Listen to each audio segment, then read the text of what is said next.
ये चैनल केवल मनोरंजन के लिए है। हम किसी भी तरह के अंधविश्वास को बढ़ावा नहीं देते। काली स्याह रात, सन्नाटा इतना गहरा कि खुद की धड़कनें भी शोर कर रही थी। धौलापुर गांव के बाहर मौजूद वो पुराना बरगद का पेड़ किसी आदमखोर शैतान जैसा खड़ा था। क्या आप जानते हैं कि लालच की कीमत कभी कभी जान देकर चुकानी पड़ती है? आज की ये कहानी आपको अंत तक हिलने नहीं देगी।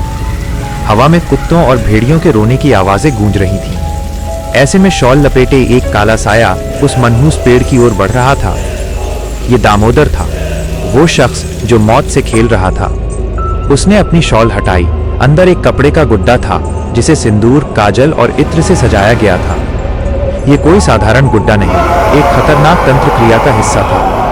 दामोदर ने देरी नहीं की। एक तेज धार चाकू से अपनी हथेली काटी और गर्म खून उस गुड्डे के मुंह पर टपकाने लगा।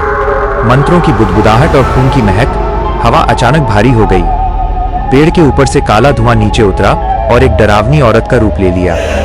मेरा बच्चा, मेरा लाला। उसकी आवाज में रूह कंपा देने वाला दर्द था। वो प्रेतात्मा जिसे लोग सामली बांझ कहते थे, उस गुड्डे को गोद में लेकर लोरी गाने लगी। सो जा चंदा, सो जा मेरे राज दुलारे। यही मौका था। दामोदर ने फुर्ती से पेड़ की जड़ें खोदना शुरू किया। उसे सोने चांदी के बेशकीमती गहने मिलने लगे। लेकिन एक बात याद रहे, जब तक लोरी की आवाज आ रही थी, दामोदर सुरक्षित है। जैसे ही लोरी रुकी, उसके हाथ पत्थर हो गए। प्रेतात्मा चिल्लाई, ये मेरा बच्चा नहीं है। धोखा, धोखा। दामोदर वहां से अपनी जान बचाकर भागा। पसीने से तरबतर, थैला पकड़े वो सीधा सखुबाई के घर पहुंचा। सखुबाई ने दरवाजा खोला। दामोदर बुरी तरह हाँफ रहा था। उसने मेज पर सोने के गहने पटक दिए। सखुबाई की आंखें चमक उठी। उसने पूछा, दामोदर, ये राज क्या है? इतना सोना कहां से आता है? दामोदर ने नशे और घमंड में आकर वो राज उगल दिया जो उसे कभी नहीं बताना चाहिए था। उसने बताया कि उसके पास सामली बांझ की कटी हुई चोटी है। जब तक वो चोटी उसके पास है, सामली उसे मार नहीं सकती। लेकिन सखुबाई के मन में अब लालच का भूत सवार हो चुका था। अगली अमावस्या, दामोदर फिर उसी पेड़ के पास था। उसने गुड्डा फेंका, सामली नीचे उतरी। लेकिन इस बार कुछ अलग था। सामली ने अचानक लोरी बंद कर दी।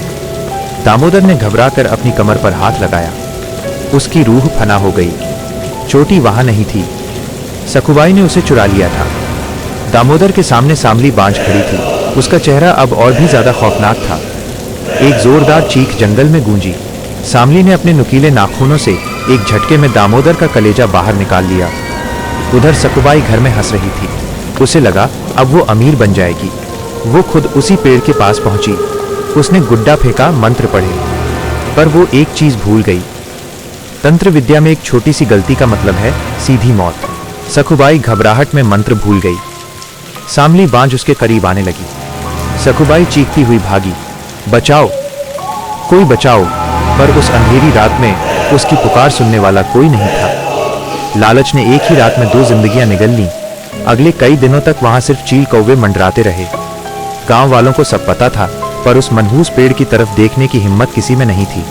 अगर आपको ये कहानी डरावनी लगी हो तो वीडियो को लाइक करें और कमेंट में डर जरूर लिखें। अगर आप जानना चाहते हैं कि क्या सामली बांझ का आतंक कभी खत्म हुआ, तो पार्ट 2 के लिए अभी सब्सक्राइब